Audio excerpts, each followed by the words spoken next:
He was called a genius for the sharp humor, for the incredible transformations, for the deep tragedy of his characters, and the sincerity of each story. He made us laugh and forced us to delve into the deep meaning of the messages beautifully wrapped in a screen packaging. He is the legendary Robin Williams. He's the Einstein of comedy. He played in hundreds of films, tirelessly giving a smile to his audience. But behind the external extravagance and irrepressibility, a completely different person was hiding. His life was filled with demons, worries, and fears that many people still don't know about. What was he really like? Why did he talk about his childhood with sorrow? At what point did addiction get the better of him? And how was he changed in the last months of his life? Welcome to the Biographer channel. Let's get started.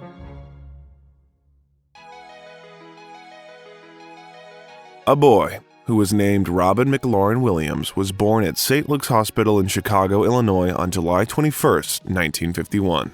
He was lucky to be born into a very wealthy family. His father, Robert Fitzgerald, was a senior executive in Ford Motor Company, and his mother, Laurie McLaurin Smith, had her own modeling business in the past. In addition to wealth, the Williams family could also boast of origin. So Robert came from a prominent Evansville family, and Laurie was the great-granddaughter of Senator and Governor of Mississippi, Anselm J. McLaurin. For both Robert's parents, their marriage was the second, and by the time of his birth, the family was already raising children from previous relationships. But the boy's relationship with his stepbrothers did not work out.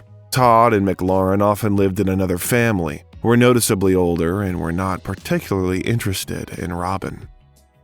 Later, the actor said that wealth and famous ancestors did not make him a happy child. It would seem that the boy was surrounded by everything that any child of his age could dream of, except for one thing: the attention of loved ones. His father worked a lot, and his mother often traveled with her husband or spent her time with dinner parties to which friends and colleagues gathered. Laurie said afterwards, "I didn't realize how lonely Robin had been. He had some very lonely years. You think you're being a wonderful mother, but maybe you aren't." Robin was often on his own and socialized with the maids rather than with his family. The only companion and friend of his childhood was imagination and rich fantasy. Short, shy, and private, he spent most of his time alone playing with his toys. I was an only child, so yeah, for a long time it was just me and the puppet. But even then, it became the basis that helped Robin in the future to adapt, to be flexible, to look for a solution in any situation. Thanks to his mother, the talent of the future star was born. The boy noticed early on that making his mother laugh was an opportunity to get her attention. "The first laugh is always the one that gets you hooked," he pointed out. "For me, it was my mother. I was always trying to make her laugh." In another interview, he said about it again, "When I was little, my mother was funny with me, and I started to be charming and funny for her. And I learned that by being entertaining, you make a connection with another." Besides, Laurie herself became an example for him. The bright, witty woman was the first beauty of New Orleans and sometimes did not miss the opportunity to surprise and amuse the audience. So one day, Laurie appeared at a charity event in an expensive dress and with a piece of dark Scotch tape on her teeth, giving food for conversation about herself for several days. The problem with being overweight and self-doubt weighed Robin down so much that one day it led him to a school psychologist. He was often ridiculed at school, and the boy found a way to cope with reality. He used comedy, which he picked up from his mother's witty sense of humor, as a defense mechanism. Or were you acting up like this all the time? Which is great. I was kind of geeky in school. I was very quiet, very like, Wow, what are you guys doing? Okay, that sounds reasonable. Well, I have to go away now. Whoa, what are those? I don't know. I was very quiet. In 1963, the Williams family moved to Detroit, where his father was offered a higher position to head the main office of the company. There, they settled down in a luxurious mansion with dozens of rooms and a 20-acre land plot. Young Robin was made to change schools, but it only did him good. He already knew a way to endear himself to people, and thanks to his sense of humor, he earned a reputation as one of the most popular guys at school, although not immediately. "I spent about 3 years in an all-boys school near Detroit," Williams is quoted as saying. "It was almost like the one in Dead Poets Society. Blazer, Latin motto. I was getting pushed around a lot. Not only was there physical bullying, but there was intellectual bullying going on. It made me toughen up, but it also made me pull back a lot. I had a certain reticence about dealing with people. Through comedy, I found a way to bridge the gap." At a private rural day school in Detroit, the future actor was able to show all his talents. He excelled in his studies, was a member of the school football and wrestling teams, and even became class president. He was able to overcome his painful shyness thanks to the drama faculty of high school. There, he developed his artistry, inspired by the works of comedian Jonathan Winters. Friends of the future star will remember him as a very funny man who often parodied teachers and disrupted lessons at school. He eventually found friends and got rid of the extra pounds, but self-doubt will stay with him for the rest of his life. From that moment on, humor will become a kind of mask for Williams, a way to safely communicate with others. I think it helps. I think it can really be a good thing to keep it kind of releases a great energy in people. You can talk about things that are quite sometimes painful and get across with comedy something that you couldn't talk just straight at, because people would go, "Oh, please don't talk about that." At the age of 16, life changes again. His father retired early and the family moved again, this time to California. There, the young man continued his education at Redwood High School and the practice of winning the hearts of others with a sense of humor. It is significant that by the time he graduated in 1969, classmates called him most likely not to succeed and funniest. In 1969, Williams decided to enroll in a political science course at Claremont College. He achieved one of the highest results in the entrance exams. Williams Sr. really wanted to see his son become a future diplomat and readily paid for his studies, but life turned out differently. Having tried himself in the student theater, Robin began to realize that a career as a diplomat no longer attracted him. I was barely active mentally. I was having a lot of fun at that point, and Claremont was very conservative, with a lot of economists, a lot of think tank guys. The biggest demonstration they had was two guys with a sign in front of the ROTC office. The girls were partly to blame for this story. The theater club at Claremont College was predominantly female, and many guys went there to meet young female students. Robin was no exception, who was trying to impress a local drama teacher who was 25 at the time. It was there that Robin realized that acting gives him what he craves: attention. People that could fit like 20 people, and then by the end of the semester, it was up to doing shows in the big auditorium for like 500 people. So it was like, this is working, this is great. Bad news is it didn't help my political science courses. A year later, he dropped out of Claremont College and moved to New York. His parents did not understand their son's choice and were very upset. Robert refused to support his son, who chose a future on stage. The future star's life has not always been easy. He could be fed by classmates, troop leaders, or even a cleaner. Subsequently, even when Robin earned the first raise of fame, the respect from family did not increase for him. For a long time, the parents could not come to terms with the choice of their son and those around him. So one of the classmates recalls, quote, "We had to enter the house secretly. We slept in his bedroom and entered through the window. All this because we were from a theatrical environment, and it was forbidden in the family." Later, this situation will be reflected in one of Williams' works, Dead Poets Society, where the actor saw the story of the struggle for a dream and the confrontation between a young man and an authoritarian father. Robin began his career by performing in front of an audience while simultaneously studying theater arts at Marin College. During rehearsals on stage, he often improvised, putting cast members in hysterics. Professor James Dunn recalled that the depth of Williams' talent became especially evident for him thanks to the production of musical Oliver, where Robin performed as Fagin. Dunn called his wife after one late rehearsal to tell her that Williams, quote, was going to be something special. Robin's first performance as a comedian took place at the Holy City Zoo Club, where he went from being a bartender to performing in public. There, he also got acquainted with the complex world of stand-up comedy of the 1970s, during a period when the sexual revolution, rock and roll, and the mass distribution of illegal substances flourished massively in culture. According to critic Gerald Nachman, Williams not only got into the very center of these processes, but also helped lead the bubbling comedy renaissance. In those years, this stuff multiplied at a terrible rate. Almost everyone in the industry had problems with it. Later, the actor admitted that he saw how the greatest minds of his time turned into dirt. Robin understood the situation in which he had to work. He described comedy as a violent field where the lifestyle of partying, alcohol, and illegal substances took their toll. They burn out. It takes its toll, he recalled. If you're on the road, it's even more brutal. You got to come back down to mellow your ass out, and then performing takes you back up. Sometimes they just give up. But it was there that he learned his incredible improvisation thanks to a motley and often tipsy audience that did not always respond well or adequately. And the comedian was either looking for a way to make contact or he left the stage. So one day during a performance, one of the spectators poured water on him, spat on him, and swore at him. What should you do in this situation? That's right. Play the pool scene. Is nobody in the audience listening? Create imaginary characters. At its core, it was a survival school. It usually you start off performing in bars where you can't really take time because people go, hey, and it's, what are you doing now? And those are usually people who own the club. So I started to develop a style that was just very much like, synaptic, quick firing, moving, so they never really had a chance to lock on as a target.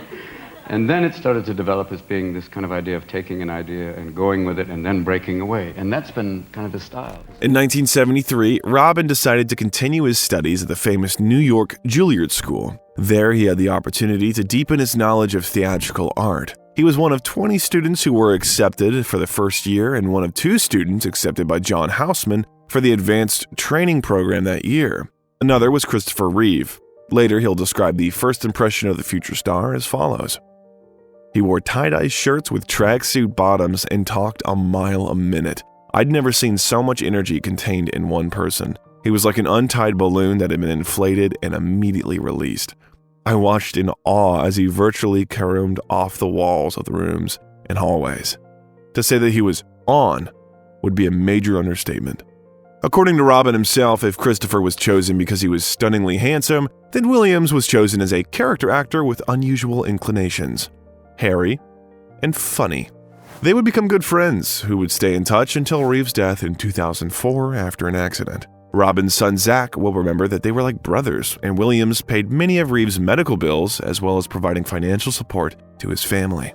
Well, let's go back to the 70s. In parallel with his studies, the future star practiced wit, performing in New York nightclubs with humorous monologues. And in between studying and performing, he worked as a waiter. The funny sketches of the young stand-up artist were popular, and the club owners willingly invited Robin to their place, paying him well for his work. Classical education also helped. It provided tools and helped to get out of unexpected situations. So during the premiere of one of the clubs, all the microphones broke during the performance. The organizers did not know what to do because the show was in jeopardy. And the sound system went out, and the guys went, what are we going to do? What are we going to do? And I can talk loud. And that was the first time, and that when I kind of also determined my style of just being off mic and not a standing target, working the whole audience and using that ability to project my voice to kind of change the perspective in the room. So that was the beginning of using literally one of those skills. Robin did not study at Juilliard School for long. Houseman understood that in front of him was a talented actor, and the school could no longer teach him anything. His opinion was shared by another theater school teacher, Gerald Friedman, who noted Williams as a genius and believed that the conservative teaching style did not suit him. Mr. Williams, the theater needs you. I'm going off to sell Volvos. Therefore, Houseman tried to influence a talented student, advising Williams to quit the business of a restaurant comedian and not waste his talent, but go conquer Hollywood. Robin returned to San Francisco where he was looking for work, but it was without success. After participating in a small original Harold Pinter's production, The Lover, the young comedian was looking for a place to show his talent, and he happened to see an ad that a local Presbyterian coffee shop was looking for comedians to entertain visitors between coffee and musical compositions. There, Robin began to hone his work with the audience during his performances, which eventually became very popular. Realizing that there was room to grow, he still decided to move to Los Angeles and continued his performances in local clubs. Perseverance has paid off. At one of these shows, Williams was seen by famous producer George Schlatter, who was looking for new faces for the show Laugh In. The young comedian impressed him so much that Schlatter asked him to take part in the revival of his project. Laugh In, with Robin's participation, was released at the end of 1977 and became the artist's debut appearance on television. Also that same year, Williams performed a show at LA Improv for the home box office. Unfortunately, Laugh In didn't last long. Even such a young, bright artist could not revive the show, and it gradually lost viewers, but it was a good boost for the comedian's career and helped them attract the attention of other producers. After the closing of Laugh In, Robin had to return to performing in public and hone his improvisation skills. From that moment on, Williams became a welcome guest on popular shows and was even invited to perform in front of the London public. An indicator of Robin's success can be considered an invitation to the Richard Pryor show, where almost all comedians dreamed of getting on. Soon, another project appeared on his track record. It was 8 is Enough. Each appearance to the general public enhanced Williams' reputation as a talented comedian, and soon he will have a chance to successfully consolidate this status. It was the role of an alien named Mork. As before, Robin was spotted in one of the nightclubs. The sister of director Gary Marshall was impressed by his performance and offered to try out for the role of Mork in the TV series Happy Days. The same creative artist helped him get an unusual role. And then I went in and basically just started talking in the weird kind of helium voice and sat on my head and, just started off just playing. And then just because I went, what have you got to lose? And they went, yes. I went, serious. And so I got the gig. The alien appeared in just a few episodes where his character was sent to observe the Earthlings. But the character was so liked by the audience and the creators of the show that the story about Mork got its spin-off. There, he not only stayed on Earth, but also fell in love with an earthly girl. In tandem with Pam Dauber, Williams worked in a funny sitcom for 4 years from 1978. He was there like a duck to water. His eccentric character was constantly joking, dressed in colorful outfits, and got into funny situations. Mork soon became one of the most recognizable characters in the United States, and the actor's popularity skyrocketed. Being at the dawn of his career, Robin received his first big successful project and his first award, the Golden Globe. It was not surprising that top magazines began to be interested in him. In March 1979, Williams appeared on the cover of Time and soon on the front page of Rolling Stone magazine. In 1979, he gave a live comedy show at the Copacabana in New York called Reality. What a concept, for which he got a Grammy. But success had the other side of the coin. Robin's dependence problem began to worsen during his work on Mork and Mindy. This problem will become his faithful companion throughout the 2 decades, while the actor's career will strive upward. After a dizzying success on television, Williams began to actively act in films. Mama, I'm on TV! In 1980, he appeared in the comedy musical film Popeye, where he played the role of a seasoned sailor. Despite the fact that the picture did not succeed, it became the next step in the actor's career. 2 years later, The World According to Garp was released, which earned high reviews from both viewers and critics. The film adaptation of John Irving's novel was one of the few successful attempts to create a film no worse than the original story. The plot tells us about a young writer and his attempt to find himself in this life, achieve his dreams, and figure out human relationships. Eccentric, tragic, and comical, touching, and real.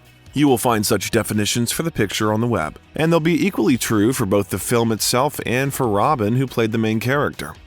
I thought the acting was unconventional and absorbing, especially by Williams, by Glenn Close as his mother, and by John Lithgow as a transsexual. I thought the visualization of the events by director George Roy Hill was fresh and consistently interesting. That's what Roger Ebert wrote about the film, awarding it 3 stars out of 4. World According to Garp is a charming old-fashioned coming-of-age story about a writer chronicling his adventures and using his experiences to craft his stories. However, it's not T.S. Garp, Williams, himself who's larger than life. It's the world and characters that surround him. Liam Goffin will write about it 40 years later in Collider. Robin didn't stop there, of course. He worked hard, developing his comedy and drama skills. One by one, there were released pictures as The Survivors, Moscow on the Hudson, The Best of Times, Club Paradise, Seize the Day. And each of them, whether he's a simple office worker, a Soviet musician, or a firefighter who happened to be on a small Caribbean island, the actor portrayed, first of all, a simple, real guy who you want to believe. He managed to win the hearts of the audience, who experienced all the troubles and joys with his characters. Of course, it wasn't without effort. So, for the role of Vladimir, a Soviet circus musician in the film Moscow on the Hudson, he had to take an intensive Russian language course and learn to play the saxophone.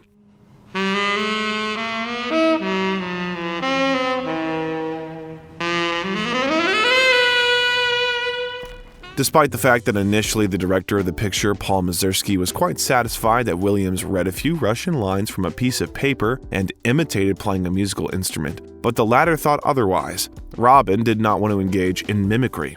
Immediately after receiving the role, he grew a beard and hair and stubbornly engaged in training. And during the filming in Munich, it was very important for Williams to be able to blend in with Europeans, and therefore he was already perfecting the accent in the process. Playing the saxophone became easier, and this is despite the fact that the artist has not played any musical instrument before, except for the harmonica. Moreover, Robin couldn't even read music. That's why he took lessons from Greg Phillips before filming, simultaneously studying for several hours every day.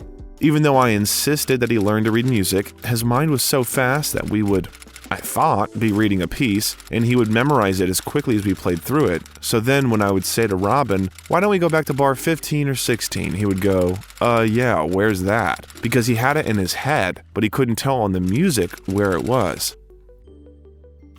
According to the book by David Itzkoff, a friend of Williams, the actor had a photographic memory and could parody any accent. And people who have never worked with Williams claim that there were no roles that he would not have played. The actor instantly transformed into different characters, spoke a variety of dialects, and even unfamiliar languages. But even this poorly explains how he was able to learn Billy Strayhorn's Take the A Train in such a short period of study. Despite all efforts, Moscow on the Hudson was a modest success and was met with restraint. On the review aggregator website Rotten Tomatoes, 73% of 77 critics' reviews are positive, with an average rating of 6.8 out of 10. The website's consensus reads, "With Robin Williams' affecting portrayal as a Russian immigrant at the center of its fish-out-of-water story, Moscow on the Hudson soars with an abundance of laughs and heart." You handled very happy to be in America. This country, okay. Despite the fact that Robin really needed this success after the not very commercially successful The Survivors, but the good reviews of the acting were an indication that his potential had not yet been revealed, and everything was still ahead. Subsequent works were evaluated no better. They noted Robin's good acting and an average mediocre movie. Seize the Day had been called unnecessarily depressive and protracted. A writing in New York Magazine, critic John Leonard called the film ugly stuff, but said that Williams, quote, "is, for the most part, up to it." At the same time, the actor took part in the voicing of documentaries and continued to work in stand-ups. He was actively invited to various shows. Whoa! Whoopee! Well, the fun's just beginning. I have a choice. I can either become a priest or go blind. But with the external irrepressible energy and flow of improvisation that accompanied Robin's every performance, every shooting, he was a completely different person in life. According to the memoirs of his friends, the comedian was a closed and taciturn person. No one knew what was really in his soul and in his head. Classmates and colleagues on the stage recall that the actor either remained silent at all times or invented a hero for himself and immediately transformed. In front of the interlocutor was no longer Robin Williams, but a certain character created by him. Both the fans and the people who worked with him believed that Robin could easily play any role, and only those close to him knew that any image, joke, or parody was the result of a lot of effort and endless work on himself. His condition was aggravated by addiction to alcohol and heavier things. After a burst of energy on stage and loads, he wanted to relax. They were given to the actor for free, from people who dreamed of capturing his attention as well as using it for their own purposes. After leaving the stage, Williams seemed to be falling into a downward spiral, getting deeper and deeper into his addiction. Perhaps only Valerie, the actor's first wife, knew what the real Robin was like. They met in a bar in San Francisco in 1976 while still working part-time in stand-ups and studying at Juilliard School. She often helped him by using her talent to warm up the audience. She remembered the first meeting for two things. Robin asked her to take him home, and he also tried to impress her with his knowledge of another language. Quote, "He was speaking French and I was teasing him, and we had a kiss and I just knew I was going to see him again," she said. The couple soon moved to Los Angeles and got married in 1978, and in 1983 they had Robin's first child, son Zachary. Oh, I feel wonderful. It's great being a father. My son has a great trick he does. He goes, Father, look, I don't have neck muscles. It's incredible to come home late sometimes and see my wife standing going, "He's in there!"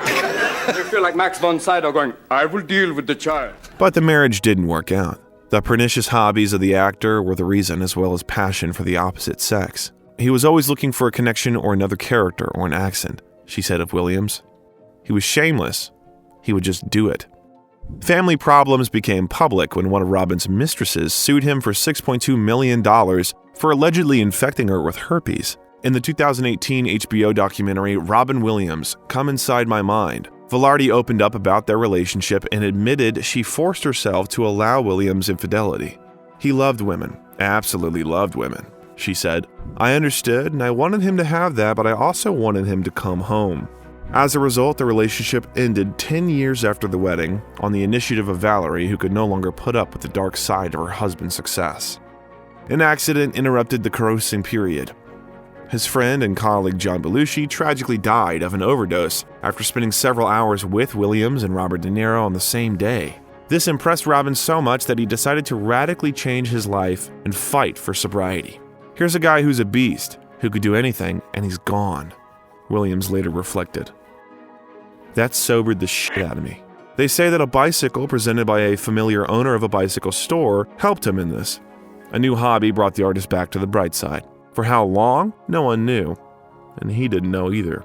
But that time, after suffering a shock, Williams decided to focus on his family and work, and ahead of him were victories and a role that turned his life around.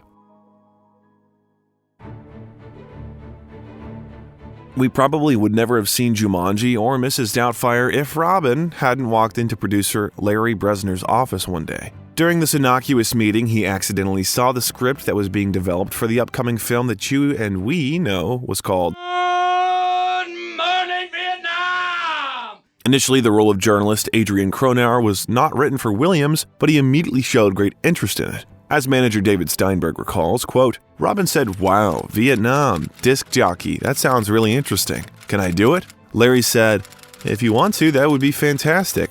Larry set the movie up. He was then moving more into the movie part of our business, less the managing part." The anti-war drama tells the story of a DJ of the radio service of the U.S. Armed Forces who turns upside down the entire previously established tradition of conducting radio broadcasts. In addition to news reports and music, one could hear witty and obscene humor from his broadcast, which creates a lot of problems and adventures for him. The prototype of the main character was a radio host, Adrian Cronauer, who worked as the head of the news department of the U.S. Armed Forces Radio in Vietnam and went on the air, starting the program with a long-drawn phrase, "Good morning, Vietnam." Two of the brightest and most beautiful regions of Thailand served as the backdrop for the production of the picture. Bangkok became the filming location for most of the scenes in which the locals debuted on the screen. And to recreate the Vietnamese village, the film crew moved to Phuket, a lush and colorful island of Thailand. The director strictly forbade Robin to meet with Cronauer, fearing that by imitating the prototype, the actor would lose his own identity. That's why Williams was able to get to know the original DJ only at the premiere. But apart from Cronauer himself and his service in Vietnam, most of the script is a creative invention. According to Adrian, much of what was shown in the plot was just a story. Commenting on his image in the film, he said, "Anybody who has been in the military will tell you that if I did half the things in that movie, I'd still be in Leavenworth right now." A lot of Hollywood imagination went into the movie. I was a disc jockey in Vietnam, and I did teach English in my spare time. I was not thrown out of Vietnam. I stayed for my full one-year tour, and I was honorably discharged. And apparently the actor agreed with this, so describing his role, Robin admitted that his portrayal of Cronauer in the film was only about 5% character, 95% himself. But it was this comedy drama that demonstrated Robin's unique ability to combine improvisation with scripted comedy and drama. All the errors were prepared by Williams himself. I had no idea what my progression would be. I was just doing it. I was just getting gigs, trying to work. It was literally like, what's the next job?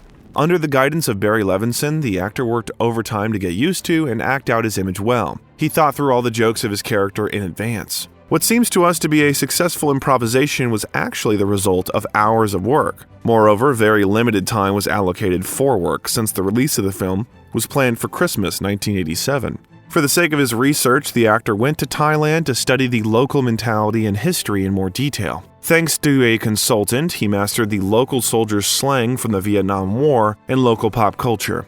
Williams wrote down many notes clarifying which topics were banned. Among them were Kinks, Beatles, Top 40, Psychedelic, etc. Williams also learned some pretty crass shorthand. Ho Chi Minh's Revenge was, for instance, an American Army term for diarrhea. Other nicknames the military boys had developed were even less couth. Then at night, he would try to return to his hotel room and practice Cronauer's performances. To try himself at work and hone his jokes, Robin went to a real recording studio in Bangkok, and together with Levinson, they selected the best of them. Robin was very nervous. After not very successful previous works, he was worried that Good Morning Vietnam would be his last work. and it was so important to him that everything went perfectly that he was ready to pay for the reshoots if something went wrong in his opinion. As a result, it took several days to shoot the scenes at the radio station, and the audience was able to admire this part for only 12 minutes during the entire film. But there was so much material that, according to Levinson's recollections, they were unable to use so much in the end. I was struggling to get him to believe me that we were on solid ground. So it was a time of insecurity for him because he hadn't had the kind of success in movies that he did when he exploded on television with Mork and Mindy. And we all felt a little pressure because there had never been a film about Vietnam that had any humor in it. We weren't doing goofball comedy, but he was nervous about that and the fact that he hadn't had a breakout film. The director, seeing the talent and capabilities of his main actor, always relied on his improvisation. So during the scene with the English lesson, Robin followed the script dryly and clearly. Levinson understood that this was not working. There was no impact to the audience, and therefore he took a break from work. To his surprise, during the break, Williams quickly found common ground with the extras.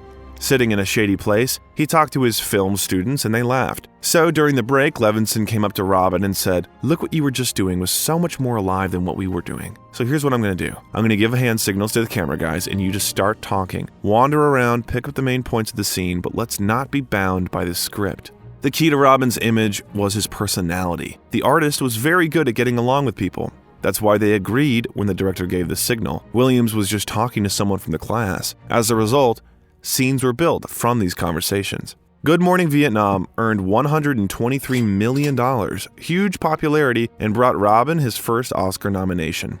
A year later, the audience saw the actor in a new image, the King of the Moon, in Terry Gilliam's adventure film, The Adventures of Baron Munchausen. In the same year, Williams appeared on the stage with Steve Martin in the play Waiting for Godot at Lincoln Center.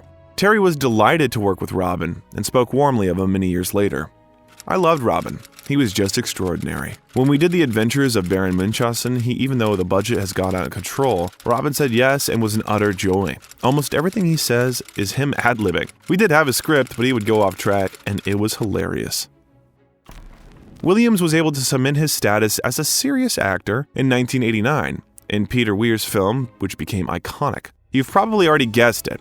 We're talking about the Dead Poets Society, in which the actor had the main role, the English literature teacher John Keating. The film was based on the book of the same name by Peter Weir. It has become a real cultural phenomenon, telling about an out-of-the-box thinking teacher and his students whose lives he turned upside down. The film takes place in 1959 at the Welton Academy, a strict and elite boarding school in Vermont, which students often refer to as the Hellton Academy. Therefore, the revolutionary approach of the protagonist acquires additional significance in the context of his social turning point and approach to education. Here, Williams was able to play to the fullest. Whistling, climbing on the desks, and making sparkling jokes, Robin was able to successfully convey all the ambiguity of his character using body language and skillfully balancing between the facets of the main character's character. No matter what anybody tells you, words and ideas can change the world. Interestingly, you and we might not have seen the actor in this role because Mel Gibson and Liam Neeson also were considered for the role. But Disney wanted Williams in this role so much that it rejected all other candidates. The comedian himself was also initially not very keen on the idea of taking on this project. According to the screenwriter, Tom Schulman, Robin was very evasive when it came to working on the picture. Schulman said that Disney put a lot of pressure on the actor by moving forward with production plans without his commitment. The film was to be shot outside of Atlanta, and they built sets and everything. And after the first day, Robin Williams didn't show up. Schulman said, "They canceled the production, burned the sets. We actually had dailies of the set burning." And I thought, well, that's the end of that.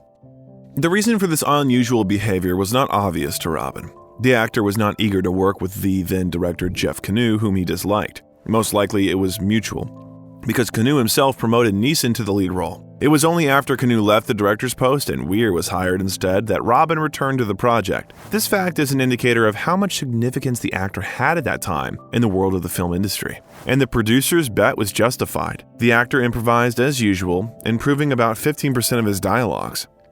He never stops acting. He's always cracking us up, but I don't get a sense of who he is. Extra and real-life St. Andrews senior Rob Ellis told the News Journal of Williams on set. For the sake of this improvisation, the director even hid from the studio bosses half a day of unofficial filming, during which he gave the actor a real carte blanche. Weir later said that this approach was chosen by him for a reason. While working on the general scenes where Williams played with other, younger and more inexperienced actors, the director was afraid to give the comedian complete freedom of action. Everything was banal. He was afraid that the cast would not play, but laugh all the time.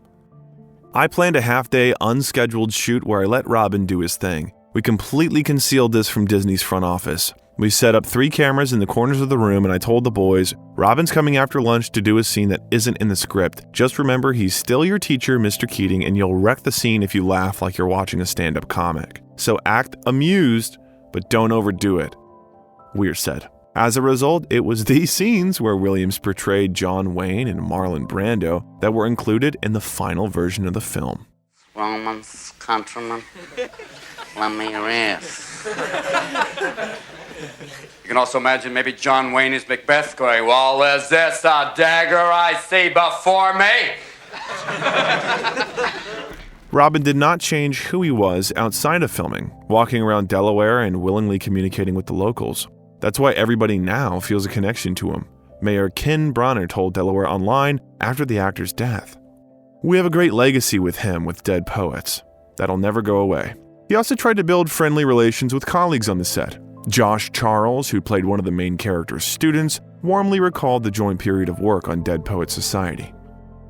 I was most struck by how kind he was and how nice he was to the 17-year-old, 18-year-old kids, which is really sweet to hear. Charles said Williams made great effort to be just one part of the ensemble. He said, Dead Poets Society did not take the first place during the release, but earned about $100 million as well as many awards, including the BAFTA Award for Best Film and the Academy Award for Best Original Screenplay. Williams also received his second Oscar nomination for Best Actor. The film was a huge success among critics and viewers, but there was one famed critic who did not like the movie, Roger Ebert, who gave it 2 stars and said of the final scene, quote, I was so moved I wanted to throw up. But in his case, such a characterization can be considered rather a compliment. Over the years, the popularity of the picture has grown, giving rise to side plays and novels, as well as becoming familiar in school curricula and in lists of inspirational films. After these 2 films, Williams was perceived as an actor who could handle the widest range of images in various roles. Well, Robin wasted no time and continued to work hard. He still gave his irrepressible energy to the audience, looking for a way to find peace of mind in his work. I've realized that it's important to do, for me, as you know, it's cheaper than therapy, number 1. And number 2, there's so much to talk about. You know, you have a lot of things going on in the world. Just the Pope alone, when he's Dramas and comedies came out one after another. The actor expanded his dramatic range, not forgetting his vocation to make the audience laugh. In 1990, Williams, together with Robert De Niro, revealed the secrets of the human brain in Penny Marshall's Awakenings. The film was based on real events, the circumstances of 1969 to 1970 that happened to neurologist Oliver Sacks, and the script was based on his memoirs about it. The movie was true to the original and told about Sacks' attempt to use an innovative method to treat patients who had survived the epidemic of lethargic encephalitis with a neurostimulator that had previously been used to treat Parkinson's, a medication that will be found in the comedian's blood later under the tragic circumstances of 2014. But so far, he did not even realize that he would meet with this medicine again, already in personal therapy. Both Robin and De Niro were made not only to talk to the neurologist himself, but also to observe his work and real patients in the hospital before starting to create images. The doctor, in addition to consulting with the actors, was on set and helped match to the prototype. Williams himself got the role of Sacks, and during the preparation for his role, the actor became close friends with the doctor. The late Williams even cited portraying Sacks/Dr. Sire as his favorite role in a Reddit Ask Me Anything, saying, quote, I think playing Oliver Sacks in Awakenings was a gift because I got to meet him and got to explore the human brain from the inside out, because Oliver writes about human behavior subjectively, and that for me was the beginning of a fascination with human behavior. De Niro portrayed a patient who was able to temporarily get rid of the disease thanks to the efforts of a doctor, albeit temporarily.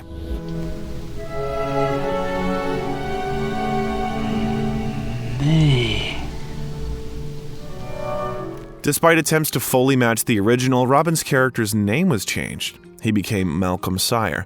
Scenes of violent side effects from experimental medication treatment have been mitigated too. In addition, events and scenes were added to heighten the dramatic effect. And it was a success again. Good box office and critical acclaim. And it even got the approval of Roger Ebert, who gave the film 4 stars out of 4, calling the role of Dr. Sachs one of the best in Williams' career. Awakening was nominated for 3 Academy Awards. Robin was again left without the desired statuette, but the movie confirmed the actor's success in dramatic roles.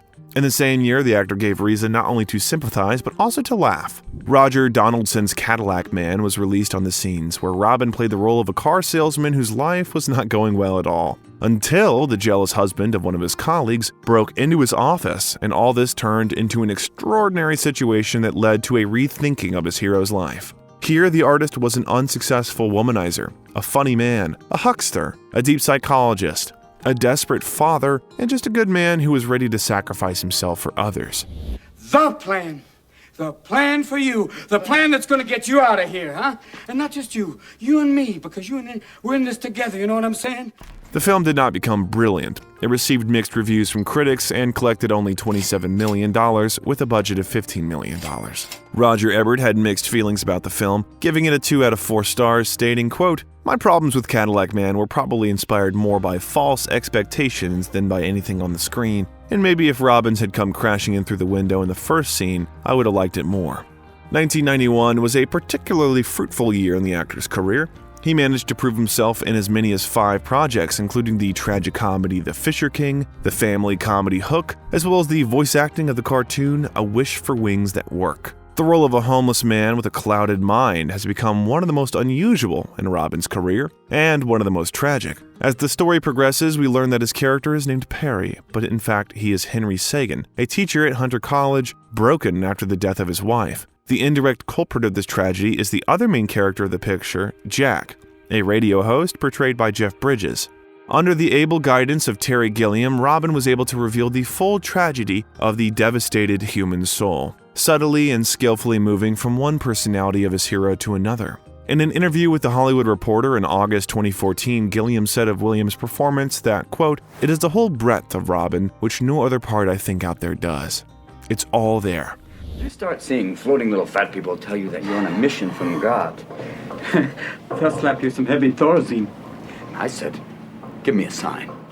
According to the director, it was felt in working with the artist that for Williams, his image had become something more than just a fictional character. This was especially evident with the episodes where Perry struggled with the persecution of the Red Knight, the embodiment of all the darkest sides of his character's personality.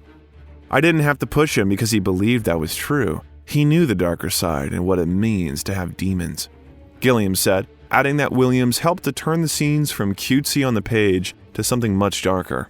Williams was already known for giving himself completely to his work, but in working on a scene about Perry's inner nightmares, being chased by the Red Knight and being tortured by teenage punks, he seemed to have pushed himself to the extreme.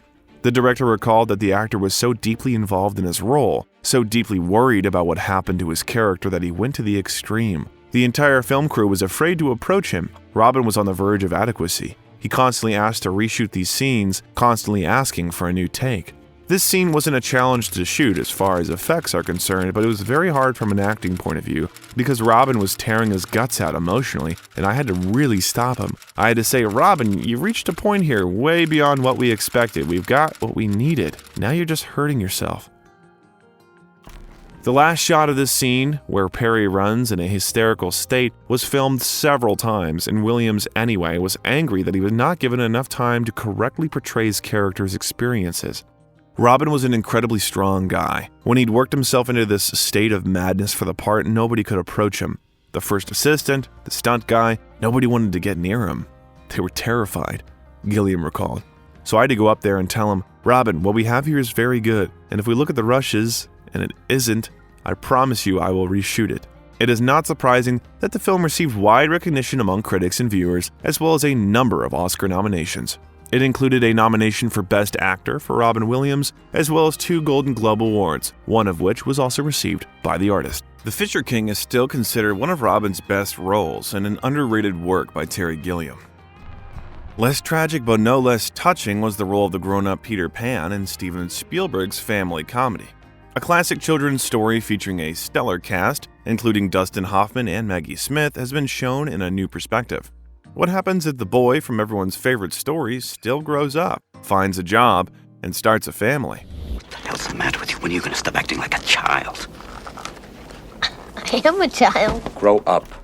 In the film Hook, the actor plays an adult and tired Peter Pan rescuing his children from the captivity of the villain Hook. Finding himself in a magical land, Peter Pan suddenly realizes that the past has not gone away, and in his soul he is still the same eternal child. You probably won't be surprised, of course. Robin amused and entertained his young colleagues who played boys in Neverland, but sometimes he got very serious when it came to support during work.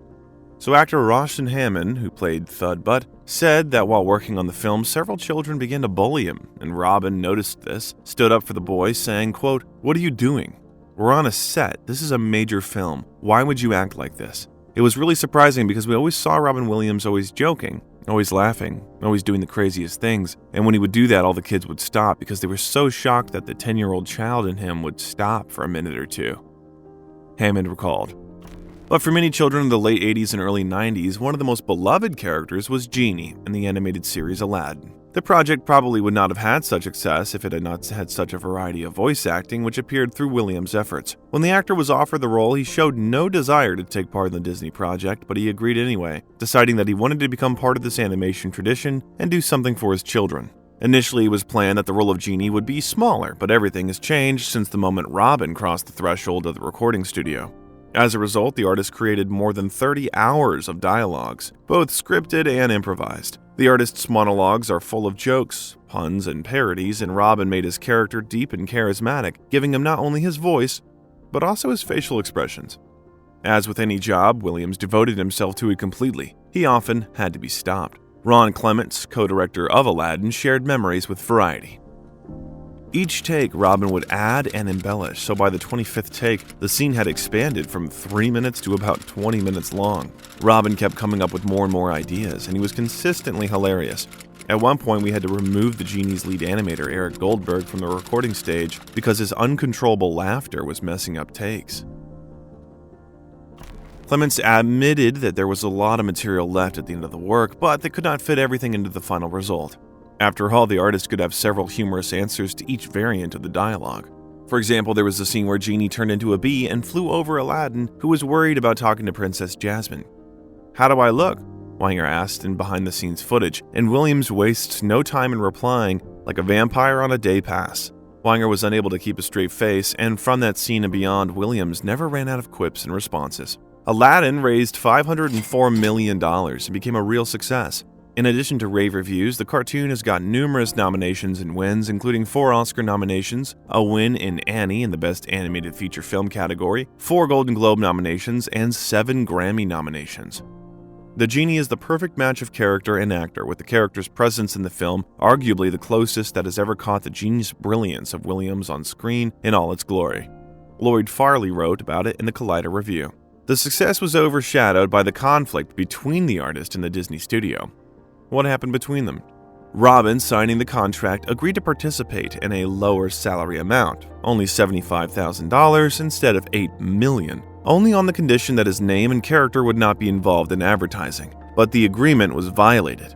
Genie was on the poster and was featured in the commercial. In addition, the studio used his voice. The actor's reaction was predictable. As a result, he refused to participate in the sequel, The Return of Jafar, and the Genie was voiced by another actor, Dan Castellaneta. Robin will explain his position later. Then all of a sudden, they released an advertisement. One part was the movie. The second part was where they used the movie to sell stuff. Not only did they use my voice, they took a character I did and overdubbed it to sell stuff. That was the one thing I said, I don't do that. That was the one thing where they crossed the line. The studio's attempt to improve the situation with the help of a gift, a Picasso picture worth $1 million, did not change the artist's position. The conflict continued until the official apology of Joe Roth, the new chairman of Disney, who took over in 1994. This brought Robin back to the role of the Genie in the 1996 film Aladdin and the King of Thieves. In 2009, the feud finally became a thing of the past when Williams was hailed as a Disney legend at the D23 Expo. Continuing to bring serious themes to comedy projects, Williams appeared in Barry Levinson's drama comedy Toys. The theme of war and peace, militarism and pacifism, parenting and new technologies are touched upon in cheerful and toyish tones. Robin, of course, took the main role in this work, playing Leslie Zevo, the son of the owner of a toy factory who's trying to resist an evil uncle to enslave the world. Yeah, use your noodle. Good night. The project turned out to be very ambiguous. On the one hand, there were 2 Oscar nominations and 6 nominations for the Saturn Film Award. Among them was the Best Actor category for Robin Williams. On the other hand, there was a nomination for the Golden Raspberry for the Worst Director. After its release, the film failed at the box office without even making its budget back. Critics have rated Levinson's work mostly negatively. They criticized the ragged plot, the lack of a strong story, and the motivation of the characters. The film has an approval rating of 29% on Rotten Tomatoes, based on 28 reviews, and an average score of 4.5 out of 10. The website's consensus reads, quote, "Like a colorfully over-engineered gewgaw on the shelf, toys might look like fun, but its seemingly limitless possibilities lead mainly to confusion and disappointment. But that's what failures are for, to draw conclusions and move on." Moreover, Robin was in great demand, and new cool projects were waiting for him ahead. Robin Williams has been at the peak of his popularity since the early 90s. It is in the 90s that the bulk of the actor's work falls, which you can name even when you're asleep, and it was launched by a comedy that became a cult classic. Chris Columbus's Mrs. Doubtfire brought Robin a new round of mass popularity, as well as a new production experience. His character, Daniel Hillard, loses his job and family, and decides to take a desperate step, to change into a woman's dress, put on a wig, and get a job as a nanny at his family's house in order to establish relations with children. I'm here, guys. In some form. In the film, his character needed help and a convincing enough costume so that his children and ex-wife would not reveal an ingenious plan to transform. In real life, Robin and the film crew also had to work hard. It took more than 4 hours a day to transform the artist into Mrs. Doubtfire, and a lot of makeup and prosthetics were used. In addition, a multi-layered latex mask was used in the work, which was assembled from several parts and painted by a makeup artist during a long, painstaking process. Together with the prosthesis, the mask was supposed to convey all the micro-expressions of Robin's face, as well as wrinkles, and give the nanny's face maximum realism. According to the director, Williams' inexhaustible energy led to the fact that during the creation of the film, its creators shot almost 2 million pounds of tape. The entire filming process was organized based on the format of the artist's work. At first, there were 3 or 4 takes according to the script, and then Robin improvised. Columbus recalls that, quote, "There was a lot to see." In addition, improvisation required 4 cameras and the grueling work of a screenwriter who recorded all the lines and changes in the artist's dialogues by hand. Robin was so carried away that he often did not remember the last remark he said. We would go to the script supervisor and ask her, and sometimes she didn't even get it all. Often he would literally give us a completely different take than what we did doing the written takes. None of us knew what he was going to say when he got going, and so I wanted the camera on the other actors to get their reactions. The studio was loving what they were seeing. The film was a box office success, taking second place in fees. As a result of the release, the comedy became the best film of 1993 and entered the top 100 highest-grossing films of the Dream Factory. This result led to the fact that in 2014, Columbus discussed a sequel with Robin, and according to the director, the artist was interested in such a prospect, and there was even an outline of the script, but the sequel was never meant to happen. In 2023, they started talking about making a documentary based on the materials of Mrs. Doubtfire, which was never included in the original film. "Yeah, we're talking about a documentary and trying to get it done," Columbus said. "We want to show Robin's process. There's something special and magical about how he went about his work, and I think it'd be fun to delve into it." According to the director, the rights belong to Fox/Disney, and they can do whatever they want with this property. But should they? No, God, no, Columbus thinks. The popularity of the story about the energetic nanny led to the fact that Williams' legacy is still being tried to revive. So in 2023, a play of the same name was presented on Broadway in the West End, but the director of the original did not really appreciate the result. I was just reading a lot of reviews, ironically, today and about the Broadway show, which opened in New York this week, and this guy who's playing him, Rob McClure, is supposedly very energetic and phenomenal, Columbus told the outlet. But he's no Robin. Robin was one of a kind. Not forgetting his dramatic talents, in 1993, Williams appeared with the drama Being Human by Bill Forsyth. The picture's bet was on the talent and name of a popular artist, but the implementation of the idea itself turned out to be mediocre. The plot consists of 5 complete but interconnected stories that take place in different eras. The key link is Robin Williams' hero, who is reincarnated in each new story, making his way through life. Being Human failed at the box office, earning just over $1 million at a cost of $40 million. It was criticized for its tightness, flatness, lack of dynamics, and superficiality. Robin was unable to fully reveal his talent in this project, or else Forsyth could not fully disclose it. In the meantime, in order not to lose his comedic ardor, the artist simultaneously took part in small works. This is how he played the father in one of the episodes of the children's program In Search of Dr. Seuss. In 1995, Williams played another high-profile role. Alan Parrish is a teenager who plays the dangerous and magical game of Jumanji, which radically changed his life. Freed from the world of Jumanji, he meets the children who live in his house and fall into the same trap as he did many years ago. Oh, look. 2 of those pieces are yours, right? Who's the other pieces? The elephant was mine. The film, directed by Joe Johnston, became an adaptation of the work of the same name by Chris Van Allsburg. Robin's partners on the set were young Kirsten Dunst, Bradley Pierce, who got the roles of the next generation of children looking for adventure, as well as Bonnie Hunt, in the role of the main character's best friend. Initially, Robin did not plan to star in Jumanji and agreed only after reworking the script, which changed the concept of presenting his character. Speaking about the film's development in 1995, the film's director Joe Johnston recalled that, quote, "I know that Robin didn't want to do this project unless the father-son story and this fish-out-of-water man-child element were made more prominent." The actor continued to support his young colleagues on the set, realizing how difficult their first steps were. It was difficult for young Pierce to work in the makeup of a monkey, which his hero turned into in the course of the story. The application of the makeup required daily sitting for 3 or more hours, but Robin's guidance became an important episode in the career of a 12-year-old boy.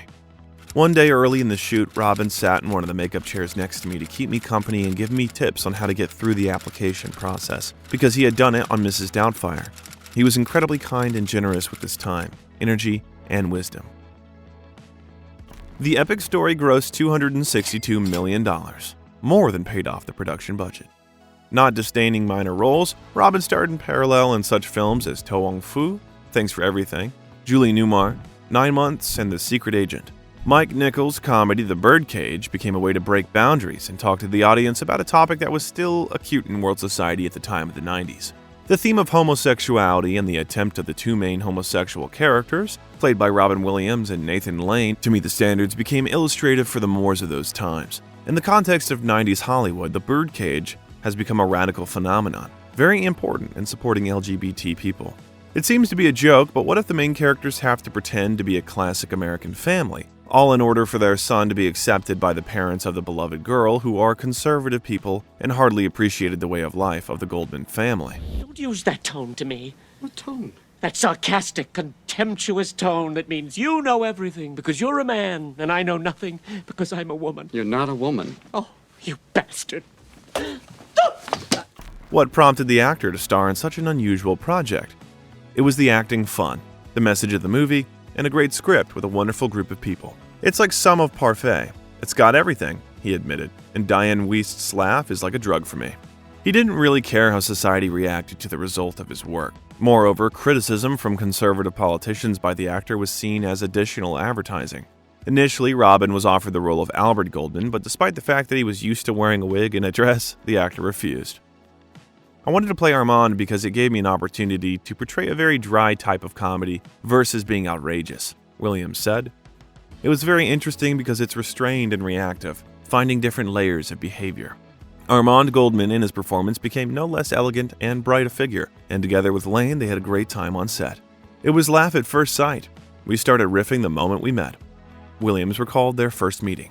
Realizing that he had brilliant comedians in front of him, Nichols gave Robin and Nathan the opportunity to improvise. But there was one condition. Weeks of hard rehearsals were required before filming. The best ideas were included in the final scenario. Nichols very generously would say, "All right, I will give you a wild take to get it all out of your system, and say whatever it is that you're dying to say, or if you have an idea you want to pursue," and a few things came out of that. So the scene of a wild demonstration of dance styles, beloved by many, was thought out by Robin himself with the help of choreographer consultant Vincent Peterson. And the end of the scene wasn't improvisation at all. The actors managed to do their job well. It was so good that the director laughed so much he had to cover his head with a blanket.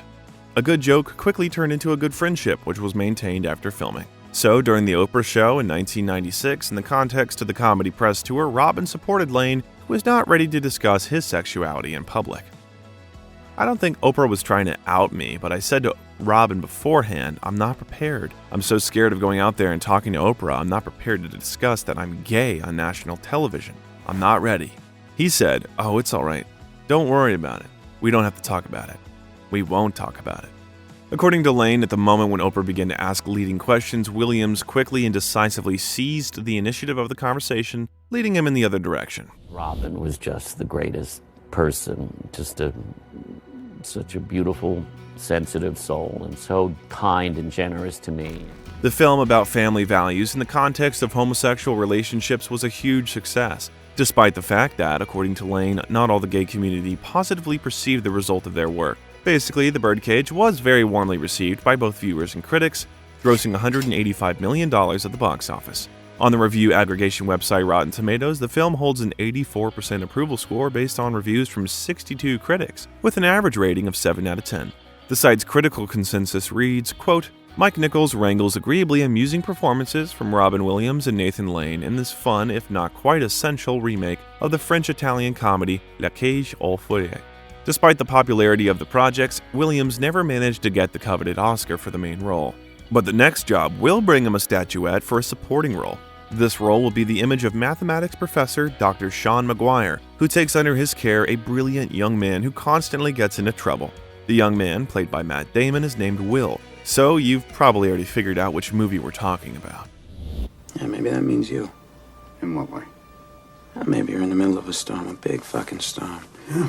The sky's falling on your head, the waves are crashing over your little boat, the oars are about to snap. The daring project of two aspiring stars, Damon and Ben Affleck, who worked on the script, was supported by Williams. Years later, Affleck told how important it was for him to work with a star of this level. I mean, he did so much for us by believing in us and doing that movie, and also by how warm and lovely and how kind he was and collaborative, he said. And I just thought, well, if this guy can do it and be kind to people and collaborate and work with people and care about them and listen to them, I certainly can. Neither Affleck nor Damon imagined that the famous comedian would agree to a role in their film. Tired of the constant rejections in Hollywood, they decided to take fate into their own hands and create a film where they would be guaranteed the main role. Of course, they needed a famous name to sell the picture to movie bosses, but the fact that Williams agreed to one of the roles was a happy accident. The young stars couldn't find a man for the role of Professor Maguire for a long time, and they were ready for any star who would agree to play this role. We wrote the role really open-ended. We knew we could just adjust it if Morgan Freeman or Denzel Washington wanted to come and play it. If Meryl Streep took the part instead of a father-son relationship, it could be a mother-son relationship, Damon said. But suddenly, the young actor got the main role in Francis Coppola's new project The Rainmaker, which increased Damon's star status. And it was Coppola who sent the script to Williams, seeing in him the most suitable candidate for this role. I read it and went, "This is really extraordinary," Williams explained. The Sean character had such history that I was going, where did it come from? I found out later that it's based on Matt's mother and Ben's father, kind of a synthesis of the two. The filming process, of course, was not without improvisations, but it was this method of work that helped the film become as unforgettable as it is. Robin didn't just play with the dialogues, he voiced his lines with the voices of various celebrities. No one knew whose voice you would hear in the next take.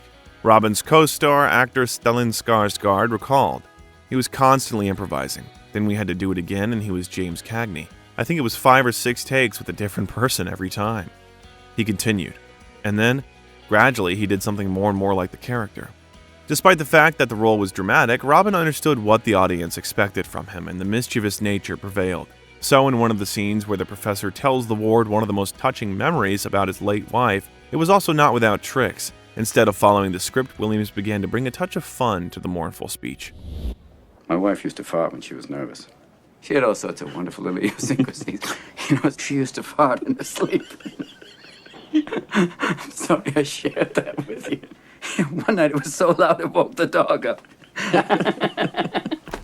and no matter how the entire film crew tried to maintain their professional, serious tone, the shot wasn't without sincere laughter. But Williams didn't just add laughter in the script.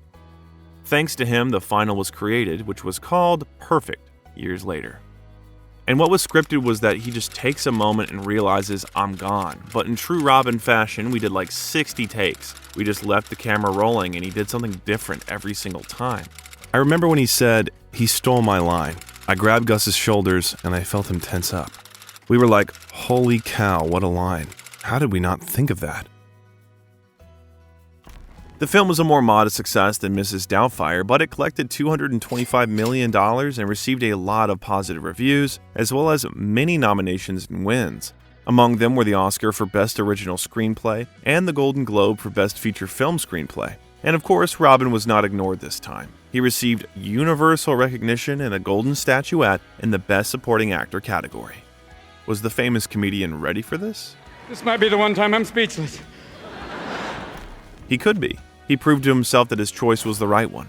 An indicator of this was the phrase that followed, quote, I want to thank my father up there, the man who, when I said I wanted to be an actor, he said, wonderful, just have a backup profession like welding. And then he raised the statuette above his head as if showing it to his recently deceased father. In the meantime, we'll move on to the next chapter. Click on the subscribe button and the bell so as not to lose our new videos. In the late 90s, Robin became a Hollywood legend. He was already over 50 at that time, and the actor could only choose the roles he wanted. He easily played charming intellectuals and grotesque characters and fit into almost any tone of the film. Nevertheless, he tried to work hard and discover new facets of talent for his viewers. During this period, works appeared that are completely different from each other in mood, but still fascinating in their individuality. In Vincent Ward's touching drama, What Dreams May Come, the actor got the role of a man who goes to another world to meet his family, as well as to save the soul of his grief-stricken wife. Keep thinking of me. Come on, with me. Always with me. Well, we're the people who finish each other's sentences. Remember us? The film became a box office failure and received generally average reviews. On the film critics' website, it earned an average of 4 out of 10 points. They criticized the plot and inconsistency with the original, the novel of the same name by Richard Matheson, but there was also those who appreciated Williams' work in touching philosophical projects. So Roger Ebert gave the movie 4 stars out of 4, calling it beautiful and breathtaking. Quote, this is a film that even in its imperfect form shows how movies can imagine the unknown, can lead our imaginations into wonderful places, and it contains heartbreakingly effective performances by Robin Williams and Annabella Sciorra, the famous film critic added. In addition, What Dreams May Come received 2 Oscar nominations in the categories Best Art Direction and Best Visual Effects, winning the latter. Tom Shadyack's project starring Robin also turned out to be controversial. Patch Adams, paradoxically, was both praised and criticized for the same thing. For the humor, for the script, for the portrayal of the main character, which was based on a prototype, the real Dr. Hunter Patch Adams. Someone saw Robin's game as an insult to the real Adams, and the jokes were mistaken for inappropriate antics. Someone saw a person who was able to overcome his demons and help, albeit unconventionally, people who were on the verge. There was also a person who was not afraid to go beyond the boundaries of normality, be funny, and change existing approaches to his profession. Well, this scene caused a lot of gossip. Well, I'm happy to see you finally decided to conform. More than you know, sir. Among those who did not appreciate the film was Patch Adams himself, who was rumored to have told Roger Ebert that he hated this film. In an interview with New Renaissance, he said, after the movie there wasn't a single positive article about our work or me. There were dumb, stupid, meaningless things. It made my children cry. I would become a funny doctor. Imagine how shallow that is relative to who I am. Ebert also didn't hold back and called the picture shameless, saying that it made him want to spray the screen with Lysol. Despite this, the film paid off well, earning $200 million and was also nominated for 2 Golden Globe Awards, including Best Motion Picture, Musical or Comedy, and Best Actor, Motion Picture, Musical or Comedy for Robin Williams. The next 2 works of the actor were the development of his dramatic talents.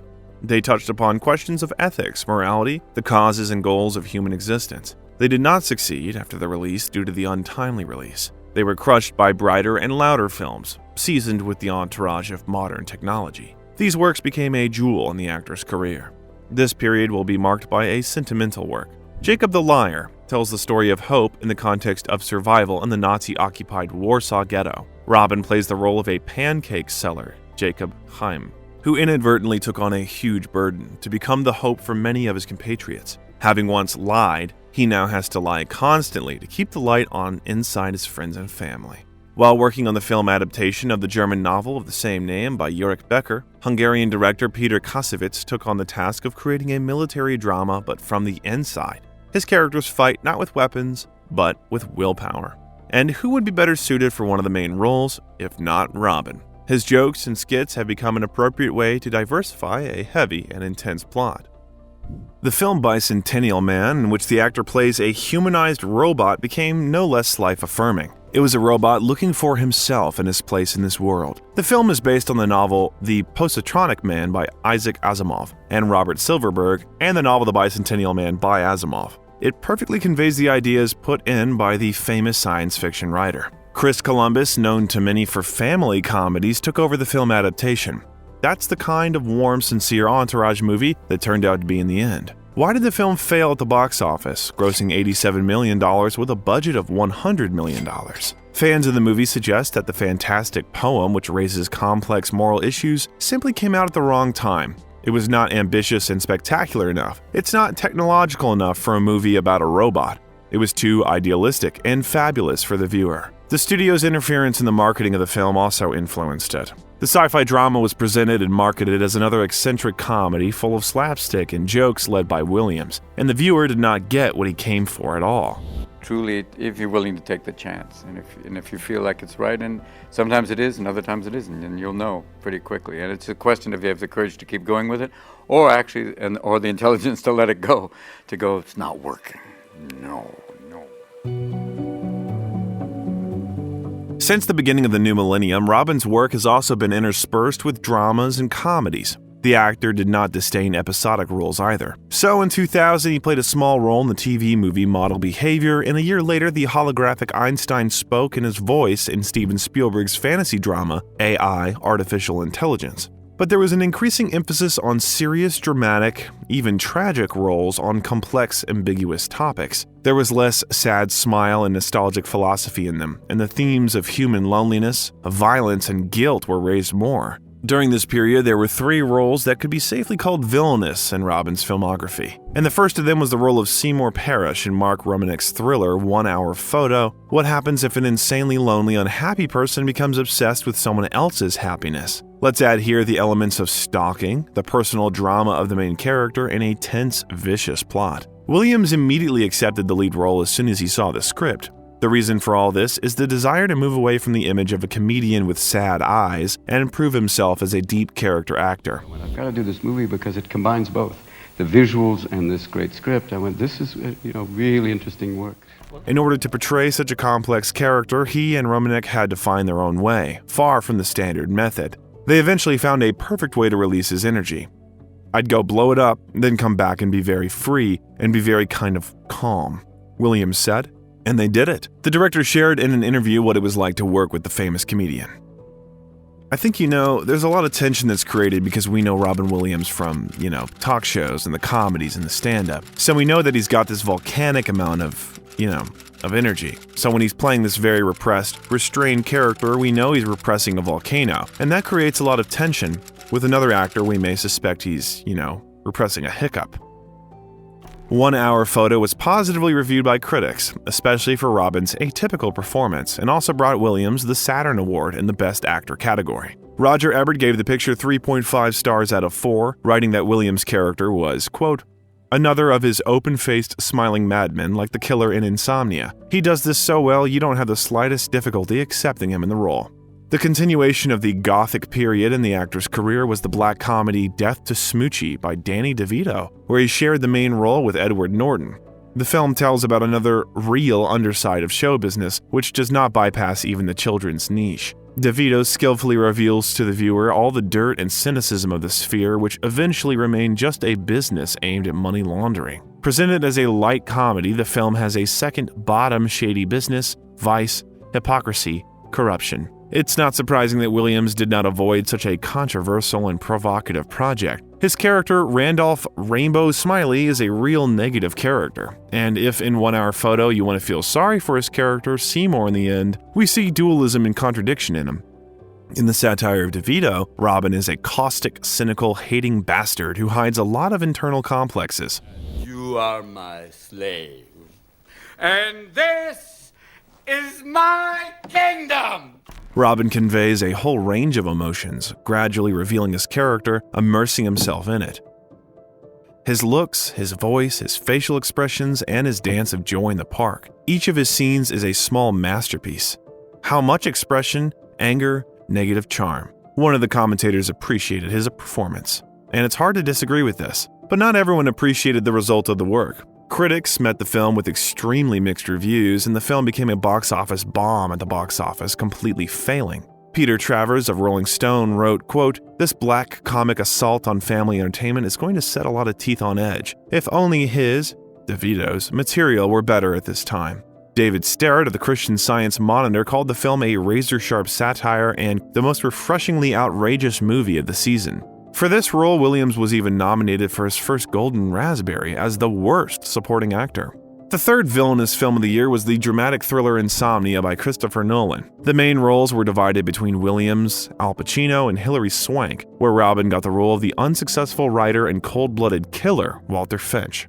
The film was a remake of the Norwegian original film, but despite its Hollywood origin, it has neither sharp dynamics nor action. In a slow, hazy, monotonous plot against the background of monotonous and gray Alaska, Robin was able to bring into his character insane features hidden under the external innocuousness. The viewer can discern the truth only in the eyes and in a barely noticeable smile. Under pressure, you don't always see the wood for the trees. You, for one, should have figured that one out by now. Williams himself described these three films in his career as follows. "For me, it's like Picasso's Blue Period. These have been dark movies." He asked his agent to find him one film and got 3 whole projects with really strange, bizarre roles. And on a movie like 1 Hour Photo, you don't even know how dark it's going to be. People come in and think, oh, it's that nice man, and then it becomes creepier and stranger and more disturbing, and that's why I think it works, because people don't expect it from me. He continued, "And what is the most memorable role of Robin Williams for you? Write in the comments." These roles mentally exhausted the actor. Worn out by his character, Robin began to sink back into the abyss of alcohol. He felt this need especially acutely while in set in Alaska. He felt lonely and scared again. Suddenly, a thought crept into his head. Maybe a drink will help. When he drank his first beverage, he felt wonderful, but soon the next thought came. It's a problem, and you're isolated.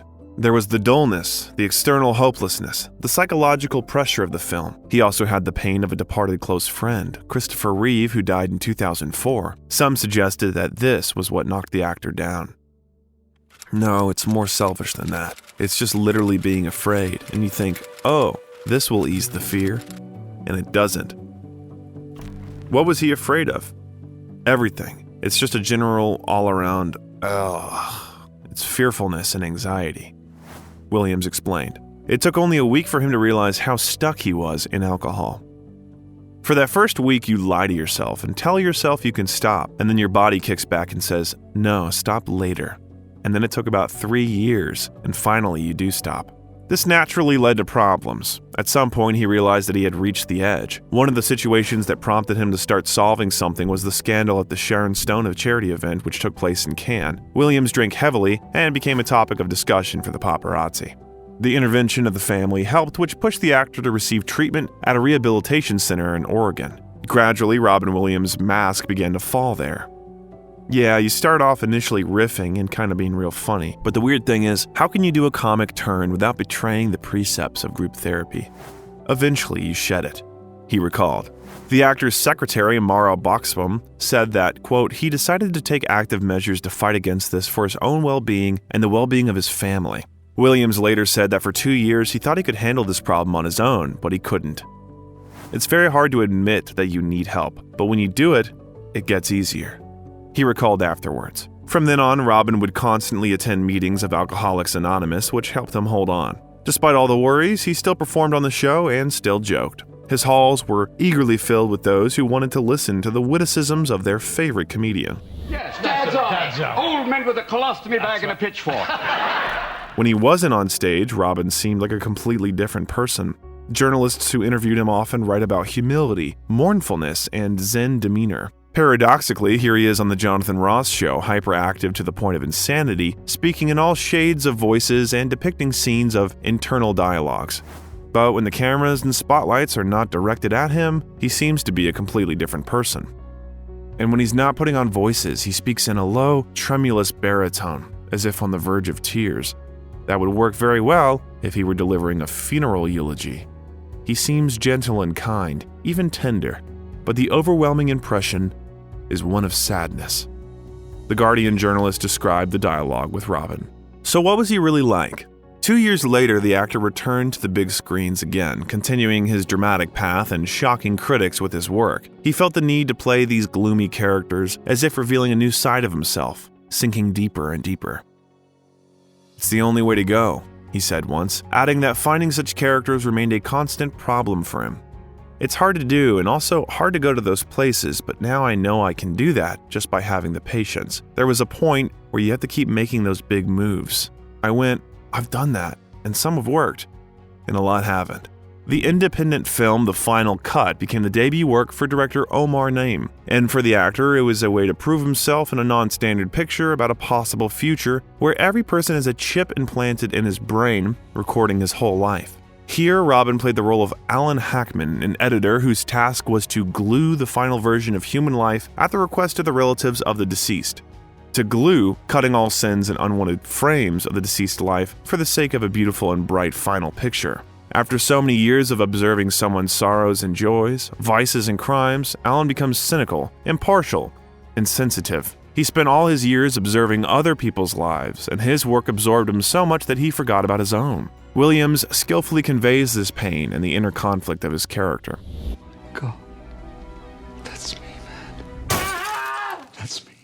You take people's lives, make lies out of them. My daddy is the best daddy. The movie was received ambiguously. On aggregator sites, it has a rating of 5 out of 10, and the main complaint is the flaw in an initially good idea.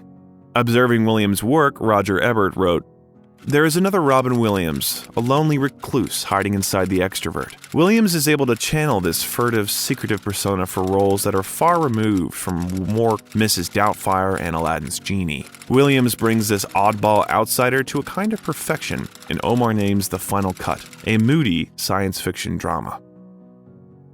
In the same year, Williams appeared in another directorial debut. This time, it was a dramatic comedy by David Duchovny called House of D. Despite the fact that this role of the feeble-minded good friend of the main character was very easy for him and was highly appreciated by critics, the film itself received poor reviews. Perhaps it was the fact that Duchovny worked on the script for only 6 days. Perhaps in the absence of directorial experience influenced the results. Gradually, Robin's filmography was filled with more and more ambiguous and contradictory roles. This can be considered the image of a travel agency manager who, due to a simple deception for profit, gets into serious trouble. And there was also a TV presenter who discovered the manuscript of a boy who was bullied by his parents, as well as a comedian running for president. It's hard to call them a failure, but they couldn't boast of success either. You can see how Robin also tried, gave himself to every role, but you can also see how tired he was. After the release of the comedy Runaway Vacation by Barry Sonnenfeld, in Ebert's words, quote, "Robin Williams demonstrated once again that he's more effective on the screen when he's serious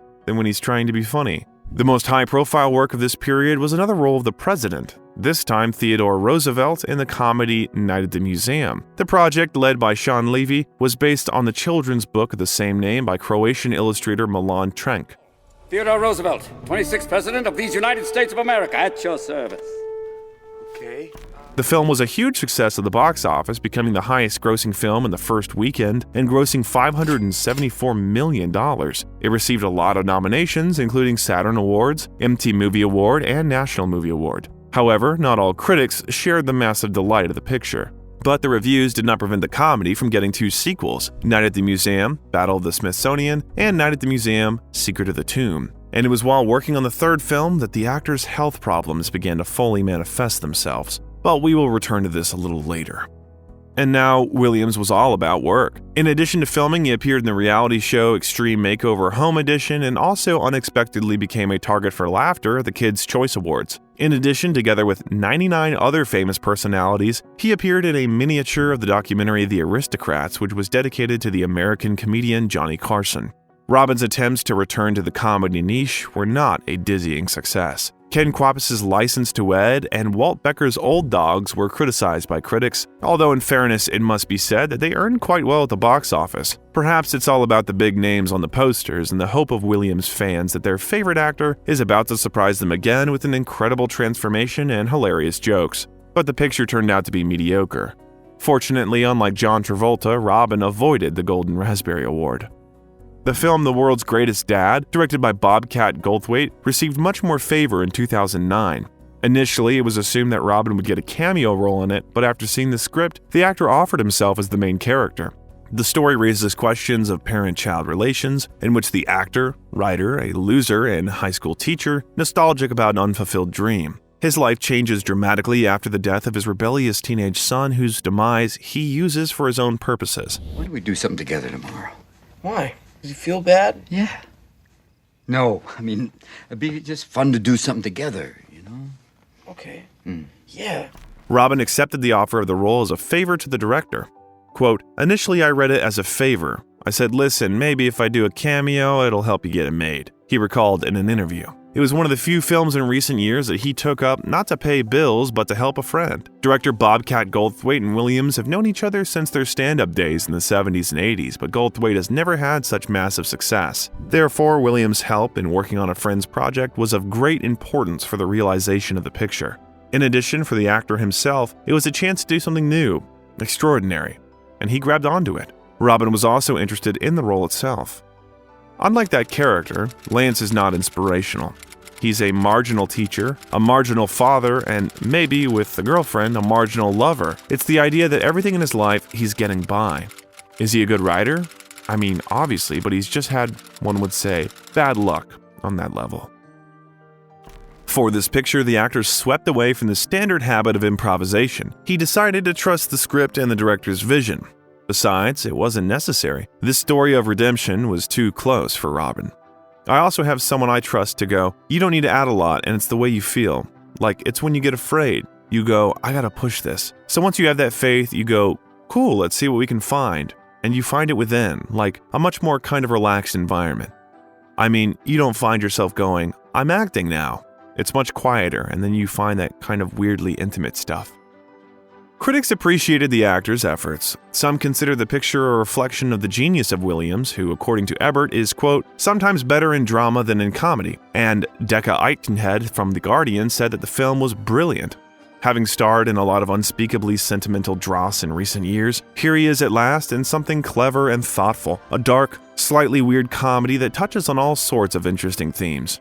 But not by movie alone. In late 2001, Williams returned to the theater performing a new humorous program, Robin Williams Live on Broadway, which was subsequently recorded and shown on HBO. In 2009, he presented his one-man show, Weapons of Self-Destruction, at the Neil Simon Theater, which was planned as a tour of 80 American cities. But in Florida, the actor became ill due to attacks of suffocation. The tour had to be stopped.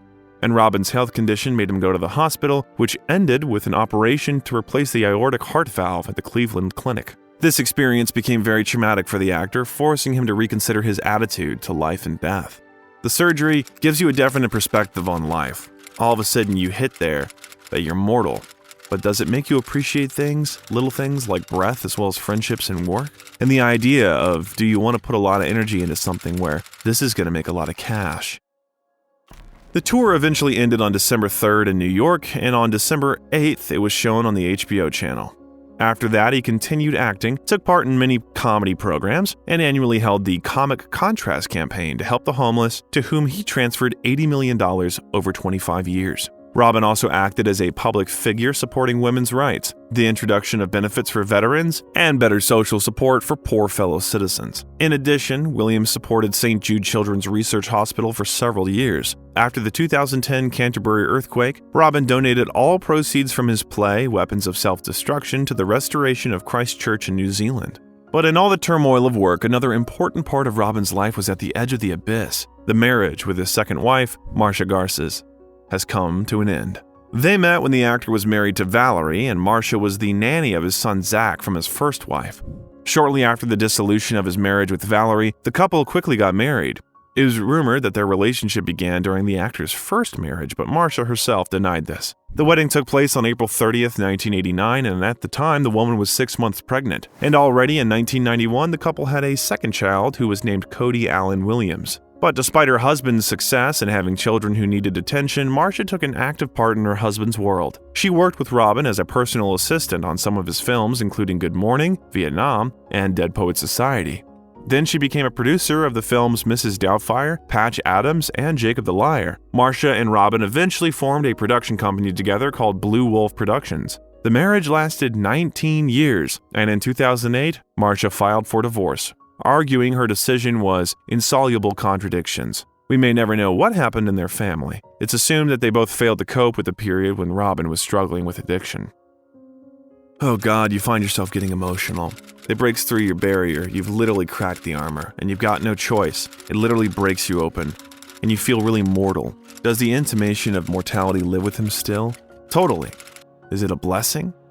Totally. The breakup brought not only an emotional wound, but according to information, Williams' second wife demanded a very large sum after the divorce as moral compensation. The divorce agreement made him give up his Napa estate worth $29.9 million. His friends noted that the actor began to have depression. There was also a new fear, to be left without money, not to be able to pay bills. And although Robin was far from bankruptcy, it was still difficult to call this period financially prosperous. In addition to the divorce, the success at work was also frustrating. To cover his needs, he increasingly had to agree to projects for the sake of money. People ask, why did you make Old Dogs? Because it pays the bills. You're just out of rehab. Good luck. You gotta get out of there. The actor admitted. He didn't mistake them, he adds, for intelligent scripts. You know what you're getting into, totally. You know they're going to make it goofy, and that's okay. After heart surgery, he had to slow down. Doctors forbade Robin to work with the same force. If earlier he considered himself a classic workaholic, now the actor has decided to choose roles more thoughtfully, slowly.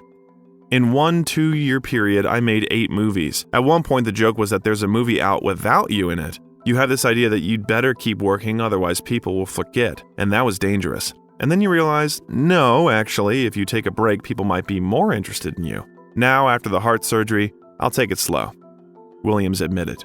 Fortunately, there was someone to support. The person who held his hand was the actor's third wife, designer Susan Schneider. The couple met back in 2007. At that time, Robin was married to Marcia. According to Susan, it happened at the Apple store. I walked in and saw this man, and I thought, I think that's Robin Williams. Then on my way out, I happened to look at him again, and he was smiling at me, and something inside me said, oh, just go over and say hi. Not knowing what to say, the woman asked the actor how he liked the camouflage he was wearing, to which Robin, being in his repertoire, replied with a quip, not too good. You found me. They got married on October 22, 2011, in St. Helena, California. Despite divorces and personal conflicts with his wives, the actor always tried to keep in touch with his children. He called them his pride and joy, and in 2009 on The Today Show, he said he was proud of them in different ways, hinting that there were difficulties with children. He said, quote, and am I the world's greatest dad? Not at all. I'm a work in progress, but I love them. If I had a choice to erase from my life something, I would leave all the memories of my children, even the memories when they misbehaved, because it is still extraordinary. Robin did work less for a while. In 2011, he took part in the pseudo-documentary Certifiably Jonathan about comedian Jonathan Winters. Roger Ebert noted that Winters, quote, deserves more than that. In 2012, Williams was a guest actor in the role of himself in 2 FX series, Louis and Wilfred. Robin returned to the big screens in 2013 with Lee Daniels' biographical drama The Butler. In the story about the fate of the butler who had the opportunity to serve in the White House under 8 different presidents, Williams got the role of one of these very presidents, Dwight David Eisenhower. The role was episodic, as the plot was aimed at revealing the life of the main character as well as the topic of racial discrimination. The film was warmly received by critics, was awarded a number of film prizes including the BAFTA Award and the Screen Actors Guild Award, but ultimately failed at the box office. Next, there were the supporting roles of the good guys in the drama The Face of Love and the comedy The Big Wedding. In the latter, he portrayed Father Moynihan as Ignaty Vishnevetsky, who replaced Ebert as critic. Said it was, quote, surprisingly tolerable since, quote, this is a film in which no one felt forced to do a good job, and that's why no one should feel forced to watch it. Both pictures did not receive huge success and approval, barely paid off the budget for production, and for many, it only caused disappointment. In the same 2013, CBS announced the start of filming David E. Kelley's comedy series called The Crazy Ones, starring Williams as Simon Roberts, a father working with his daughter in an advertising agency. For Robin, it was a chance. It was finally his new show in which he could prove himself. My father was nominated for an award. Oh, thank God. No one's talked about me for a minute. I forgot I was here. But the reality turned out to be completely different. The show did not receive much success and love from the audience and closed at the end of the first season. This project became the last major work in Robin's life, and critics were divided into two opposite sides. Someone considered the work a masterpiece, one of the best in recent years in the actor's filmography. Someone called the series strange and unconvincing. In his review of the series, Boston Herald critic Mark Perigard wrote, Williams seems tired, just like this show. Already while working on The Crazy Ones, colleagues and viewers noticed that the actor had changed. He became thinner and grayer. His health began to fail him, and his son Zachary said that during a meeting with his father, the latter seemed worried. Susan later shared that during this period, Robin's condition rapidly began to deteriorate. He did not sleep at night, his memory began to fail, and anxiety bothered him greatly. Trying to cope with his condition, Robin tried various methods of treatment and therapy. He worked with a personal trainer, rode a bike, and even found a self-hypnosis specialist from Stanford University. But there was no result. At the time, Williams knew something was wrong, but couldn't pinpoint exactly what it was. Do I have Alzheimer's disease? Do I have dementia? I'm schizophrenic, he told his doctor at the time. In May 2014, a diagnosis was finally made which sort of explained everything that was going on. Officially, it sounded like a neurodegenerative disorder which is often accompanied by tremor, slowness, stiffness of the limbs, and problems with balance. It was called Parkinson's disease. From that moment on, he would start fighting another demon, a demon that didn't really exist. In parallel, the actor did not miss the opportunity to take on a new project, and his next work will be a kind of disturbing omen. The Angriest Man in Brooklyn tells the story of a man who has only a few hours left to live. Did Robin ask himself the main question that is voiced in the picture? In an interview, when he was asked what he would do if he had only 90 minutes left, Robin replied that he would just be with his children and his wife, who made his life amazing. It didn't work out. The picture received a lot of negative reviews and was released in a limited edition. It was Williams' last work released during his lifetime. The melancholic drama Boulevard, already released posthumously in the person of Robin's hero, raised questions about the meaning of life, the inner struggle of the main character, depression, loneliness, unwillingness to live that life, and about accepting who you really are. Was this the actor's way of reflecting on his own life? We probably won't know anymore. The bright spot of the last year was the third part of the family comedy Night at the Museum, Secret of the Tomb, where Robin appeared in the same image. This is especially important considering how important it was for Robin himself to work on the picture, work in general, and the opportunity to give the audience kind smiles. Already during the filming of Night at the Museum, Secret of the Tomb, his colleagues noted the difficulties he had to work with. By the time the actor got to Vancouver, where he was working on the film, he had lost a lot of weight. His motor disorders were becoming more difficult to hide. Makeup artist Sherry Minns, who worked with him during filming, recalled that the star ended every day crying in her arms. Attempts to support the actor were unsuccessful. He just cried and said, "I can't, Sherry. I don't know how anymore. I don't know how to be funny," she recalled. Sean Levy confirmed the words of the makeup artist, quote, "I would say a month into the shoot, it was clear to me. It was clear to all of us on set that something was going on with Robin," said Levy. It became that he saw how the actor's morale was collapsing, how his faith in himself was being undermined. When Robin would call me at 10 at night, at 2 in the morning, at 4 in the morning, saying, "Is it usable? Is any of this usable? Do I suck? What's going on?" I would reassure him. I said, "You are still you. I know it. The world knows it. You just need to remember that." Susan Schneider told years later how difficult it was for her husband during this period. "My husband had unknowingly been battling a deadly disease. Nearly every region of his brain was under attack. He experienced himself disintegrating," she said. He called her while working on the film in a panic attack. Robin lamented that he couldn't remember a single line and it was destroying him. In his last interview, we see a tired, calm man a man who no longer blows up the audience and doesn't try to impress. Sure, but it's like it was a tough job for me. Death was able to open the veil of mystery of his condition. Less than 4 months before the premiere of the picture, on August 11, 2014, Robin left this world at his home in San Francisco. He left of his own accord. Toxicology reports showed that Williams had antidepressants, caffeine, and a medication used to treat Parkinson's disease in his body. At the autopsy, it turned out that the actor had undiagnosed dementia with Lewy bodies. Dr. Bruce Miller, director of the Center for Memory and Aging at the University of California, San Francisco, and distinguished professor of neurology, explains, quote, "Dementia with Lewy bodies is a devastating disease. It increases anxiety, self-doubt, and causes delusions." This is confirmed by the actor's behavior. "He got very frustrated," Levy said. "I remember him saying to me, 'I'm not me anymore. I don't know what's going on. I'm not me anymore.' His mind was not firing at the same speed. That spark was diminished. The joy was sometimes not there." Another close friend, producer David E. Kelly, is seen saying there was something eroding within him. We will pay tribute to an incredible and talented man who, despite all the difficulties of life, has become a symbol and hope for many people in this world. His films are still being rewatched by families, and quotes with thoughts about life and death appear in the top search queries. "When I die, dance on my grave and water the flowers that drink themselves. Do what you want.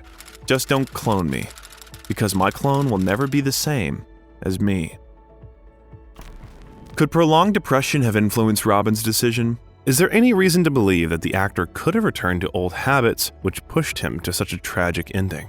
Our team studied the actor's last days in detail in a separate video dedicated to the illness and death of the talented Robin Williams. Follow the link and watch what happened to the famous actor in the last months of his life, how he struggled with his illness, and why he eventually died.